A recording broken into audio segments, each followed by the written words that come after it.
Hi friends, welcome to my channel. 2013 తెలుగులో అత్యధిక gross వసూళ్లను రాబట్టిన Telugu movies యొక్క బడ్జెట్ అండ్ కలెక్షన్స్ ఈ వీడియోలో తెలుసుకుందాం. 1. అత్తారింటికి దారేది 55 కోట్ల బడ్జెట్తో తీసిన ఈ సినిమా 187 కోట్ల కలెక్షన్ సాధించింది. 2. బాద్షా 55 కోట్ల బడ్జెట్తో తీసిన ఈ సినిమా 158 కోట్ల కలెక్షన్ సాధించింది.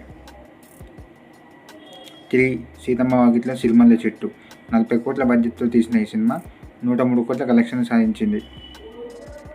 4. మిర్చి 30 కోట్ల బడ్జెట్తో తీసిన ఈ సినిమా 87 కోట్ల కలెక్షన్ సాధించింది. 5. ఇద్దరు అమ్మాయిలతో 33 కోట్ల బడ్జెట్తో తీసిన ఈ సినిమా 70 కోట్ల కలెక్షన్ సాధించింది. 6. నాయక్ 35 కోట్ల బడ్జెట్తో తీసిన ఈ సినిమా 65 కోట్ల కలెక్షన్ సాధించింది. 7. బలుపు 25 కోట్ల బడ్జెట్తో తీసిన ఈ సినిమా 61 కోట్ల కలెక్షన్ సాధించింది. 8. గుండె జారి గల్లంతైందే 11 కోట్ల బడ్జెట్తో తీసిన ఈ సినిమా 52 కోట్ల కలెక్షన్ సాధించింది.